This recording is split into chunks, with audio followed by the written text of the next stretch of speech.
Welcome back, folks. For this video, we'll take a look at the VK16801P. So this is going to be a premium tier 8 German heavy tank. It is practically the OSF-A variant of the Type 205 Mäuschen, the little mouse or mouse prototype at tier 9. So visually, it's the Mäuschen with the turret at the front. So as expected, but after taking a look at the initial stats, it's practically the VK101 Mammut, the Mammoth, with two very prominent weak spots and 55% less horsepower per ton ratio.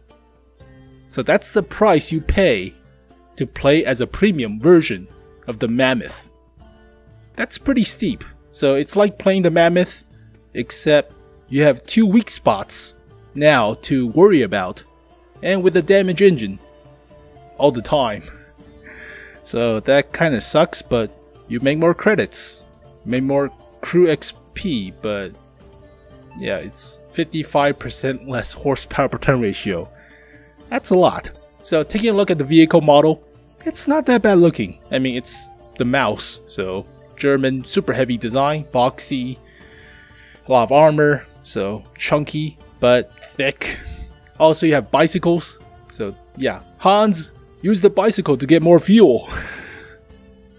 This thing is slow. Also, I do like the attention to detail, like the MP40. We don't usually see a lot more clutter on the vehicle's hull and whatnot. So you have the MP40, MG34s, bicycles with helmets, and leather seats. Is that leather seats? Oh, not really, but kind of looks like leather, I guess. Whatever. So yeah, clutter, that's always nice. But yeah, it's a large vehicle. Now here you have the collision model. So here you can see that the bow machine gun port 140 flat. You could have about 150 millimeters effective, but tier 6 will penetrate this thing. So that's the first weak spot, but the cupola, it's only 150 millimeters all the way around. So 360 degrees of being shot at or being sniped at, and this will be penetrated by tier 6. That sucks. Lower plate is relatively very good, and upper plate is, yeah, pretty insane. Same goes for the turret front, the mantlet. Side armor is also pretty good, 130. Side of the turret, 160. So yeah, the rest of the armor, it's great. Like the Mammut. It's just the weak spots. So yeah, that kinda sucks. But for the rest of the stats, 220 millimeters of pen, 128 millimeter gun, pretty hefty, 440 alpha, so chunky. It's not as crazy as the 490 alpha because it's supposed to be the same gun used on the Yak Tigers historically, so 490 alpha, but balance, I guess. DPM is actually average, not bad. So it could go up to like 2100 with the rammer or vents combo. So high module damage, high caliber gun. So reloads every about 14 seconds, 13.5 with the rammer. 50 rounds, not bad.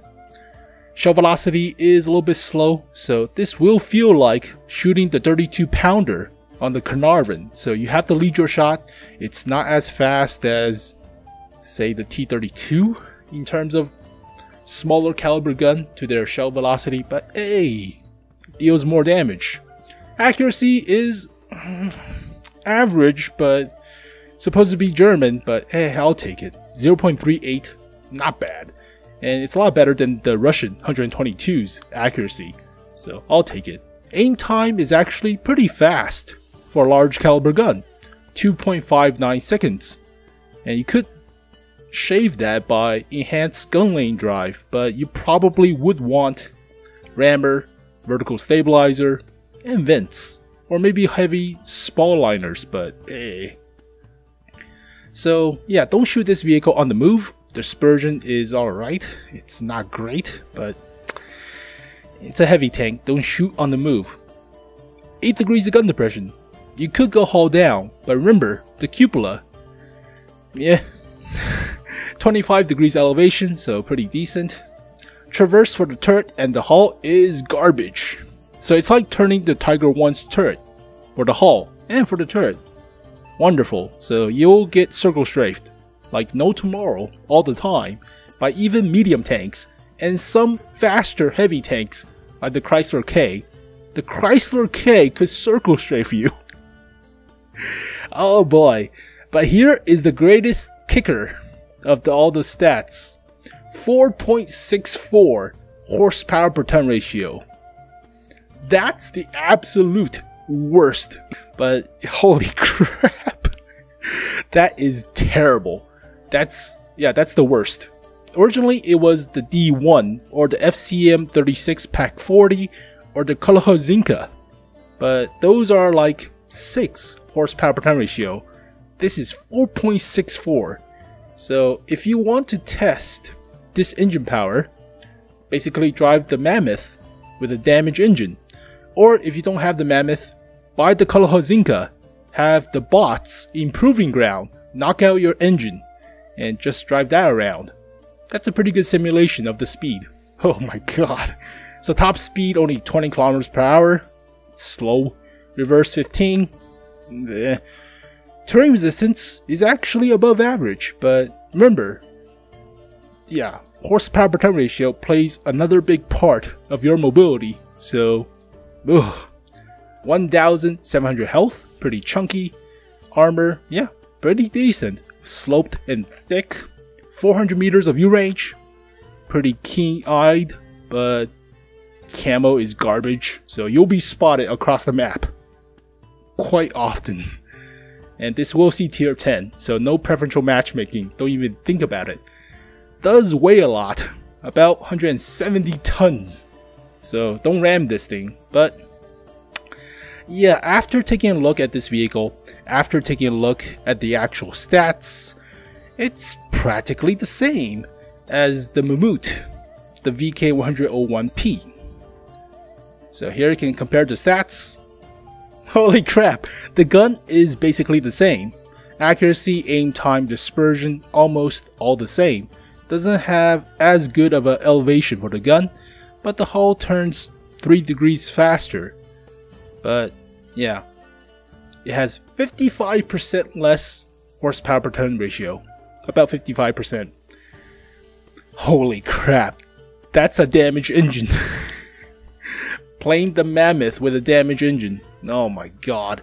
Health the same. Armor is not as good at the front, so 200mm for the upper plate.